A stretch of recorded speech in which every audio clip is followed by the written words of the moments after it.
মা, সকাল থেকে তোমার এই কাশির শব্দ শুনে আমি আর ঘরে স্থির থাকতে পারলাম না। কপালে হাত দিয়ে দেখছি গা পুরো তেতে আছে।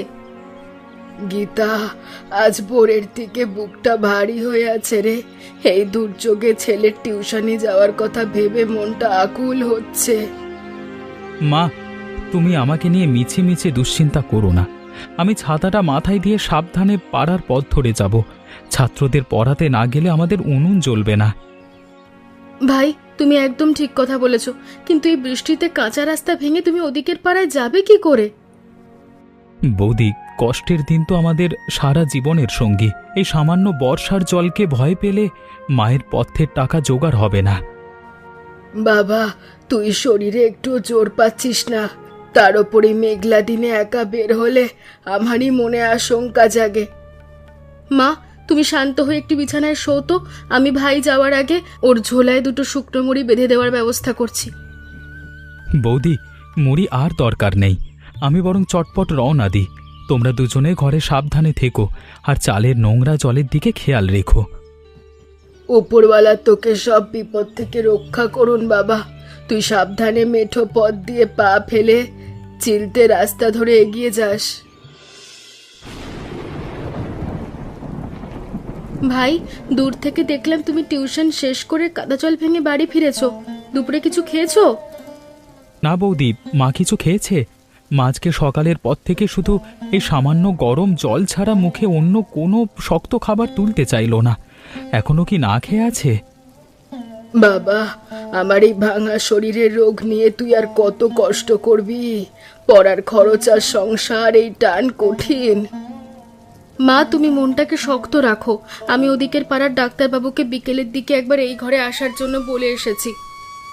বৌদি, তুমি আমাদের এই বিপদের দিনে যেভাবে ছায়ার মতো পাশে এসে দাঁড়িয়েছ, ওনার ভিজিটের টাকা আমি রাতে গুছিয়ে দেব। আমার এই জীবনের শেষ সময় এসে তোকে বেশ একা করে দিলাম বাবা। তোর মুখের এই মলিন রূপ আমি দেখতে পারি না। মা, তুমি মনের জোর কোনোভাবেই হারিও না। আমি থাকতে তোমার চিকিৎসার কোনো অভাব হতে দেব না। তুমি এটুকু খাও। হ্যাঁ মা, অরিজিৎ ভাই সুযোগ্য সন্তানের মতো কাজ করেছে। তুমি এবার চাদরটা ভালো করে গায়ে জড়িয়ে একটু বারান্দায় হাওয়া নাও। বৌদি, তুমি বরং মায়ের মাথার কাছের ওই ভিজে বালিশটা একটু রোদে দেওয়ার চেষ্টা করো। চারিদিকের স্যাঁতস্যাঁতে বাতাসে ঘরের অবস্থা খারাপ। বাবা, তুমি এই কাদার পথ ধরে ওদিকের নতুন পাড়ার দিকে এত দ্রুত কোথায় চলেছ? চারিদিকের রাস্তা পিছল হয়ে আছে। হরি কাকা, আমি একটা জরুরি কাজের জন্য ওদিকের ছোট বাজারে যাচ্ছিলাম। ধুর, কি যে হলো! এখন আবার বাড়ি থেকে জামা কাপড় পাল্টে আসতে হবে। উফ! আমি খুবই দুঃখিত ভাই, গাড়ির কাজ দিয়ে সামান্যের রাস্তাটা দিয়ে দেওয়াইনি। ঠিক আছে তো? তুই রুদ্র না?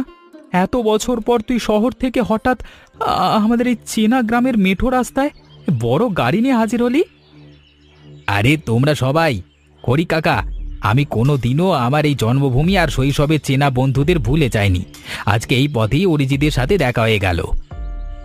তুই গাড়ি থেকে নেমে এই কাদার মধ্যে দাঁড়ালি কেন রুদ্র? তোর গায়ের দামি পোশাক নষ্ট হবে। আমার এই ছেঁড়া চাদরের কোনো মূল্য নেই। এ তুই কেমন কথা বলছিস অরিজিৎ? তুই আমার ছোটবেলার সবচেয়ে প্রিয় বন্ধু। তোর গায়ের এই কাদা দেখে আমার কষ্ট হচ্ছে। বাবা, গরম চায়ে চুমুক দিয়ে আগে শরীরটা একটু শান্ত করো। অনেকদিন পর দুই বন্ধুর এমন মিলন দেখে মনটা জুড়িয়ে গেল। অরিজিৎ, তুই শহর ছেড়ে প্রত্যন্ত গ্রামে কেন পড়ে আছিস ভাই? ছোটবেলায় তো তোর পড়াশোনার মস্ত বড় একটা অনুরাগ ছিল। রুদ্র, বাবার মৃত্যুর পর মায়ের এই অসুস্থ শরীর আর ঘরের অভাবের কারণে শহরের চেনা জগৎ ছেড়ে আমাকে টিউশনি কাজে আটকে থাকতে হলো। তুই মেধার অপচয় করছিস অরিজিৎ। শহরের অফিসে তোর মতো সৎ আর পরিশ্রমী মানুষের প্রয়োজন। দিনমজুরের মতো খেটে মায়ের পথ্যের টাকা জোগাড় করাই এখন আমার প্রধান লক্ষ্য রুদ্র। বড় স্বপ্ন দেখবার মতো সময় বা সামর্থ্য আমার হাতে নেই। আমি শহরের চাকরিতে হাজার ব্যস্ত থাকলেও তোর এই কষ্টের কথা কোনোদিন জানতে পারিনি অরিজিৎ। আমার ভেতর অপরাধ বোধ হচ্ছে, বুঝলি? তুই কেন মিছে মিছে কষ্ট পাচ্ছিস রুদ্র? জীবনের যার যার সংগ্রাম তাকে একলাই লড়তে হয়। তুই কাজ নিয়ে ভালো থাকিস। রুদ্র বাবা, চারিদিকের অন্ধকার যেভাবে ঘনিয়ে আসছে, তাতে আজ রাতের মতো তোমাদের শহরের দিকে ফিরে যাওয়া মুশকিল হবে রে। হরি কাকা, আমি আসলে পাশের গ্রামে অফিসের একটা বিশেষ কাজে এসেছি। আগামী 2 দিন আমি এই অঞ্চলের সরকারি ডাকবাংলোতেই থাকব। তাহলে তো তুই এই 2 দিন আমাদের এই চেনা গ্রামের মেঠো পথেই থাকছিস রুদ্র। সময় পেলে একবার আমাদের কুঁড়ে ঘরে আসিস। আমি আজই যাই অরিজিৎ, কালকে সকালের দিকেই তোর ঘরের খোঁজে চলে যাব। কাকিমার চরণ স্পর্শ করে আশীর্বাদ নেওয়ার ইচ্ছে রয়েছে আমার। মায়ের শরীরটা দুর্বল রে রুদ্র, তোকে দেখলে উনি পুরনো দিনের কথা মনে করেন নিশ্চয়। ভীষণ আনন্দ পাবেন রে। অরিজিতের সাথে মেঠো রাস্তায় দেখা হওয়াটা আমার জীবনের বড় প্রাপ্তি। মা, আজকে দুপুরের দিকে টিউশনি থেকে ফেরবার পথে কাদার রাস্তায় আমাদের ছোটবেলার সেই রুদ্রর সাথে হঠাৎ দেখা হয়ে গেল। তুই আমাদের সেই ছোট্ট রুদ্রর কথা বলছিস বাবা, যে প্রতিদিন বিকেল হলে তোর সাথেই উঠোনে খেলা করতে আসতো? মা, আমিও তো রুদ্রবাবুর কথা ভালো করে জানি। উনি এখন শহরের মস্ত বড় অফিসে দামি চাকরি করেন শুনলাম। হ্যাঁ বৌদি, ও গাড়ি নিয়ে পাশের গ্রামে অফিসের কাজে এসেছে। কালকে সকালে আমাদের এই ভাঙা ঘরে আসবে বলল।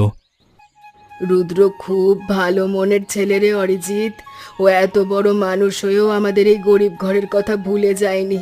শুনেই তো বুকটা ভরে গেল। মা, পুরনো দিনের ভালো সম্পর্কগুলো যদি আজও এমন সতেজ থাকে, তবে এই কষ্টের মাঝেও একটা জোর পাওয়া যায়। তুমি কোনো চিন্তা করো না, আমি ভোরের দিকেই বারান্দায় সব কাদা পরিষ্কার করে বসার জন্য একটা ভালো আসন পেতে দেব। মা, তুমি বিছানা ছেড়ে চটপট করেই এক কোণে সরে এসো। চালের ফুটো দিয়ে বৃষ্টির পানি পড়ে তো, তোমার তো পুরো চাদরটা ভিজে গেল। বৌমা, ঘরের চারদিকের মেঝে যেভাবে কাদা জল হয়ে যাচ্ছে, তাতে আমার এই ভাঙা শরীর নিয়ে আজ আশঙ্কাই জাগছে। মা, তোমরা দুজন একদম ভয় পেও না। আমি ওদিকের ছেঁড়া কাঁথা আর বালতিটা নিয়ে এসে এই জলের তলায় পেতে দেওয়ার চেষ্টা করছি। অরিজিৎ ভাই, এভাবে সামান্য ঘটি আর বালতি পেতে কতক্ষণই প্রবল ঝড়ের জল আটকাবে? ঘরের খুঁটিগুলো তো আজ একেবারে নড়বড়ে হয়ে গেছে। অরিজিৎ বাবা, তুই শরীরের জোর খাটিয়ে ওদিকের ভাঙা চালের খড়গুলো একটু দড়ি দিয়ে শক্ত করে বাঁধার ব্যবস্থা কর বাবা। মা, বাইরে যেভাবে তীব্র বাতাস আর বিজলি চমকাচ্ছে, তাতে পিছল বাঁশের চালে আজকে ভোরের দিকে ওঠা ভীষণ বিপজ্জনক হতে পারে। মা, আমাদের এই জীর্ণ কুঁড়ে ঘরটা যেভাবে কাঁপছে, তাতেই পুরো বর্ষার মরশুম পার করা কঠিন আর দুঃসাধ্য কাজ হবে ভাই। বৌদি, ঘরের এই দুরবস্থা দেখে আমার বুদ্ধিশুদ্ধি লোপ পেয়ে যাচ্ছে। আমি এখন একলা মাথায় নতুন কি সমাধান ভাবি বলো তো? অরিজিৎ বাবা, তুমি এই ঝুম বৃষ্টির মাঝে ছাতাটা একপাশে নামিয়ে রেখে মেঠো পথের ধারে একলা বসে কি এত গভীর চিন্তা করছো? হরি কাকা, আমাদের ঘরের জীর্ণ চালাটা আজকে ভোরের বৃষ্টিতে পুরোপুরি ফুটো হয়ে গেছে। মায়ের বিছানা পর্যন্ত নোংরা জলে ভেসে যাচ্ছে। আমি কিছুই করতে পারছি না কাকা। অরিজিৎ ভাই, আমি সারা গ্রাম খুঁজে তোমাকে শেষেই রাস্তার মোড়ে পেলাম।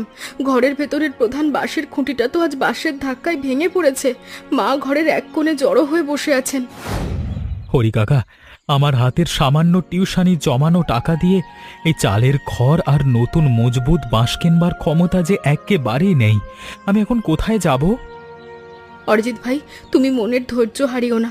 আমরা সবাই মিলে একসাথে হাত লাগালে একটা ভালো উপায় নিশ্চয়ই বের হবে। চলো আগে মায়ের কাছে যাই। অরিজিৎ, আমি তোকে খোঁজ নেওয়ার জন্যই আজকে দুপুরের পর ডাক বাংলো থেকে বের হয়েছিলাম। তা তুই দুর্যোগের মাঝে রাস্তায় কেন দাঁড়িয়ে আছিস? রুদ্র, আমাদের ঘরের ভেতরের চালার খড় আর বাঁশের খুঁটি আজকে ভোরের বৃষ্টিতে পুরোপুরি ভেঙে গেছে। মা বিপদে পড়েছেন রে। অরিজিৎ বাবু, রুদ্র স্যার গতকাল থেকে আপনার এই তীব্র সংগ্রামের কথা আর আপনার মেধার কথা আমাকে বলছিলেন। আমি নিজেও একটা স্বেচ্ছাসেবী সংস্থায় কাজ করি। এমন কঠিন পরিস্থিতিতে আপনার পাশে দাঁড়ানো আমাদের কর্তব্য। অনিমা দেবী, আমি দরিদ্র মানুষ হতে পারি, কিন্তু অন্যের করুণার দান নেওয়াটা আমার এই অভাবের জীবনেও অপমানের লাগে। আপনি ভুল বুঝছেন অরিজিৎ বাবু।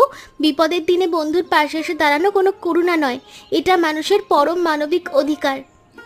অরিজিৎ, তুই মিথ্যে অহংকার এবার একবার ঝেড়ে ফেল ভাই। ছোটবেলার বন্ধু হিসেবে আমার অধিকার।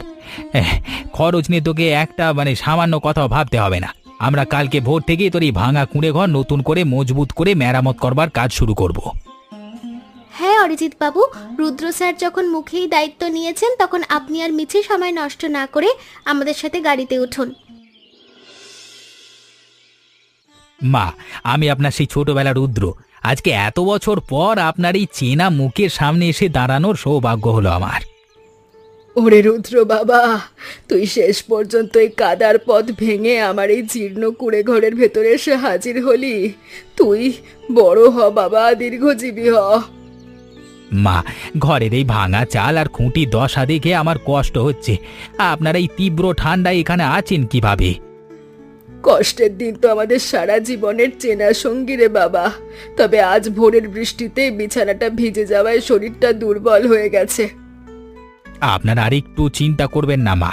আমি আর অরিজিৎ মিলে কালকে সকালের মধ্যেই এই পুরো ঘর নতুন করে মজবুত করে তোলবার ব্যবস্থা করছি। তুই খুব ভালো মনের ছেলে রে রুদ্র বাবা। এত বড় শহরের মানুষ হয়েও তুই আমাদের এই গরিব ঘরের দুঃখ বুঝলি। ঈশ্বর তোর মঙ্গল করুন। অরিজিৎ, তুই আর ওভাবে খুঁটি ধরে একলা দাঁড়িয়ে থাকিস না ভাই। চলো আমরা এখনই বাজারে গিয়ে মেরামতের সব জিনিসপত্র ঠিকঠাক করে আসি। কালকে থেকে কাজ শুরু করতে হবে। রুদ্র, মায়ের আশীর্বাদের বাণী শুনে আমার সব সংশয় আর জড়তা এক নিমেষে ধুয়ে মুছে সাফ হয়ে গেল রে। অরিজিৎ, ওদিকের বড় দোকানদারের কাছ থেকে আমরা নতুন চালার জন্য 4 বান্ডিল মজবুত টিন আর বেশ কিছু মোটা দড়ি পছন্দ করেছি রে ভাই। রুদ্র, এতগুলো দামি টিন আর বাঁশের খুঁটি কিনবার টাকা তো আমার কাছে নেই। এই ঋণের বোঝা আমি কিভাবে শোধ করব বলতো? অরিজিৎ বাবু, আপনি বারে বারে এই টাকার কথা তুলে কেন মিছে কুণ্ঠাবোধ করছেন? আমাদের অফিসের একটা সামাজিক কল্যাণ তহবিল থাকে, এই সাহায্যটা সেখান থেকেই দেওয়া হচ্ছে, এটা কোনো ঋণ নয়। অনিমা দেবী, আমি একজন সাধারণ দিনমজুরের মতো জীবনযাপন করি, তাই এত বড় খরচের সামনে দাঁড়ালে একটা অজানা ভয় লাগে। মানুষের এই তীব্র সংকটের দিনে হাত বাড়িয়ে দেওয়া কোনো করুণা নয় অরিজিৎ বাবু। আমি থেকেও কিছু অর্থ এই তহবিলে যোগ করেছি আপনার মায়ের ভালো চিকিৎসার জন্য। তুই অনিমা ম্যাডামের এই মানবিক মনের দানকে কোনোভাবেই ছোট করিস না অরিজিৎ। চল চটপট এই জিনিসগুলো ভ্যানে তোলবার ব্যবস্থা করি। আপনাদের উপকারের কথা আমি জীবনের শেষ দিন পর্যন্ত কোনো দিনও ভুলব না রুদ্র। হ্যাঁ, তোমরা আমার চোখ খুলে দিলে। অরিজিৎ বাবা, তোমরা দুজনে সাবধানে এই বাঁশের মই দিয়ে ওদিকের খাঁড়া চালিয়ে ওঠো। চারিদিকের কাঠগুলো পিছল হয়ে আছে রে। হরি কাকা, তুমি নিচে দাঁড়িয়ে এই দড়ির গোছাটা একটু শক্ত করে ধরে রাখো।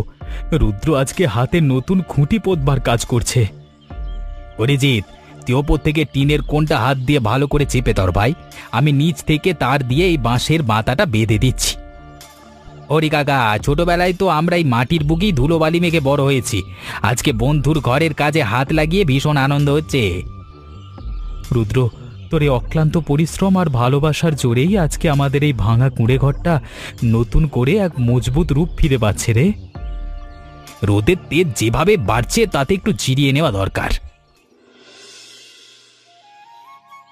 মা, তুমি ওদিকে নতুন টিনের চালার দিকে একবার তাকিয়ে দেখো। রুদ্রবাবু হাতে খেটে পুরো ঘরের চেহারা একেবারে বদলে দিয়েছেন। বৌমা, আমার এই ভাঙা চোখের সামনে আজ এক চমৎকার আলো দেখতে পাচ্ছি রে। নতুন ঘরের রূপ দেখে বুকটা ভরে গেল। মা, নতুন মজবুত খুঁটি আর টিনের কারণে এবার ঝুম বৃষ্টি হলেও ঘরের মেঝের ওপর আর এক ফোঁটা নোংরা জল ছুঁয়ে পড়বে না। মা, অরিজিৎ ভাই আর রুদ্রবাবু যেভাবে রোদ কাদা মাথায় নিয়ে একতার সাথে খাটলেন, তেমন দৃশ্য এই গ্রামে সত্যিই বিরল। অরিজিৎ বাবা, তুই জীবনে এত বছর শুধু অভাব আর কষ্টই দেখলি। আজ ঈশ্বরের কৃপায় তোর মাথার ওপর একটা নিরাপদ আশ্রয় হলো। মা, এ তো আমার একলার চেষ্টার ফল নয়। রুদ্রর মতো খাঁটি বন্ধু আর গীতা বৌদির মতো শুভাকাঙ্ক্ষী মানুষ পাশে ছিল বলেই তো সম্ভব হলো। অরিজিৎ ভাই, বিপদের দিনে পাশে দাঁড়ানো তো মানুষের ধর্ম, তবে রুদ্রবাবুর এই অবদানের কথা সারা জীবন মনে রাখার মতো। হ্যাঁ বৌমা, শহরের এত বড় মানুষ হয়েও যেভাবে আমাদের এই মাটির ঘরকে মনে করলো তার কোনো তুলনা নেই। মা, আমার অফিসে দুদিনের ছুটি আজকে একেবারে শেষ হয়ে গেল। এবার আমাকে শহরের কোলাহলের দিকে ফিরে যেতে হবে। রুদ্র বাবা, তুই আমাদের এই ভাঙা ঘরের অন্ধকার দূর করে যে উপকার করলি, এর জন্য তোকে দেওয়ার মতো আমার কিচ্ছু নেই। এ তুমি কেমন কথা বলছো মা? অরিজিৎ তো আমার ভাইয়ের মতো, ওর জন্য এইটুকু করতে পারাটাই তোমার পরম সৌভাগ্য। এখানে শহরের এক নামী বিদ্যালয়, ঠিকানা, দরকারি ফোন নম্বর লেখায়। এই কাগজের টুকরো দিয়ে আমার ছেলে শহরের ওই অজানা অচেনা জায়গায় গিয়ে নতুন কি কাজ খুঁজে পাবে? মা, ওখানে একটা ভালো শিক্ষকের পদ খালি আছে। আমি অরিজিতের মেধার কথা বলে একটা ইন্টারভিউয়ের সুযোগ করে দিচ্ছি। ও যোগ্যতা দিয়ে পরীক্ষা দিলে একটা চমৎকার চাকরি পেয়ে যাবে। তুই আমার এই সামান্য টিউশনির জীবনের পরিধি এতটা বাড়িয়ে দিবি তা আমি কোনো দিনও এই মনে ভাবতে পারিনি রে রুদ্র। আমি আমার সবটুকু দিয়ে চেষ্টা করব। ঈশ্বর তোকে সব সময় সুখে রাখুন বাবা। তুই যখনই সময় পাবি এই কাদার পথ ভেঙে তোর এই গরিব মায়ের ঘরে একবার চলে আসিস। অরিজিৎ বাবু, আমরা এবার শহরের দিকে রওনা দিচ্ছি। রুদ্র স্যার আপনাকে যে জরুরি কাগজটি দিয়েছেন তা সাবধানে কাছে রেখে দেবেন। ইন্টারভিউয়ের প্রস্তুতিটা কিন্তু ভালো করে নেবেন। অনিমা দেবী, আপনারা এই দুদিন আমাদের এই ভাঙা ঘরে এসে যেভাবে মানুষের মতো হাত লাগালেন তা আমার জীবনের বড় সঞ্চয়। মানুষের পাশে তো মানুষ দাঁড়াবেই, এটাই তো স্বাভাবিক অরিজিৎ বাবু। আপনার মায়ের এই সুন্দর মুখের হাসি দেখে আমাদেরও পরম তৃপ্তি হলো। অরিজিৎ, তুই আর ওভাবে চুপচাপ দাঁড়িয়ে থাকিস না ভাই। আগামী সপ্তাহের মাঝেই তুই সব কাগজপত্র গুছিয়ে শহরে আমার কাছে চলে আসিস। বাকিটা তোর মেধা। আমি নিশ্চয়ই যাব রুদ্র। তোর এই খাঁটি ভালোবাসার মর্যাদা রক্ষা করবার জন্য আমি মনের সব শক্তি দিয়ে নতুন লড়াই শুরু করব। হ্যাঁ অরিজিৎ বাবু, মেধার ওপর সবসময় আত্মবিশ্বাস রাখবেন। জীবনের সব অন্ধকার কেটে এবার এক চমৎকার নতুন আলো আসবে। মা আর গীতা বৌদিকে আমাদের তরফ থেকে শ্রদ্ধা নমস্কার জানিয়ে দেবেন। মা, ওদিকের মেঘলা আকাশ একেবারে পরিষ্কার হয়ে চারিদিকে কেমন চমৎকার একটা সোনালি রোদ উঠেছে দেখেছো? মনটা খুব শান্ত লাগছে। হ্যাঁ বৌমা, ঝড়ের তাণ্ডব শেষে প্রকৃতির এই নির্মল রূপ আজ আমাদের এই ছোট্ট পরিবারের ভেতরের সব ক্লান্তি এক নিমেষে দূর করে দিল। মা, রুদ্র যে ইন্টারভিউর কথা বলে গেল, আমি মনস্থির করেছি কালকে সকালের দিকেই সেই শহরের স্কুলের উদ্দেশ্যে রওনা দেব। অরিজিৎ ভাই, তুমি জীবনের এই বড় সুযোগ কোনোভাবেই হাতছাড়া করো না। মায়ের দেখভালের জন্য আমি তো আছি ঘরে। অরিজিৎ বাবা, তুই মেধা আর সততা দিয়ে এবার শহরের বুকে একটা নতুন সুন্দর জীবন গড়ে তোল, এ আমার অন্তরের আশীর্বাদ। তোমাদের এই একতার জোর আর পারস্পরিক ভালোবাসাই তো আমার এগিয়ে যাওয়ার পথে বড় শক্তি। মা, আমি তোমাদের মুখে হাসি ফোটাবই। মা, আমাদের এই ছোট্ট ঘরটা আজ আর সামান্য কুঁড়ে ঘর নেই। এ যেন আমাদের পুরো একতার এক পবিত্র প্রতীক হয়ে গেল। তুই একদম খাঁটি কথা বলেছিস বৌমা। মানুষের মনে যদি একতার খাঁটি ভালোবাসা থাকে তবে যে কোনো বড় বিপদেও শান্তিতে পার করা যায়। আচ্ছা বলো তো বন্ধুরা, এই গল্পে রুদ্র আমাদের কি দিয়ে সাহায্য করেছিল?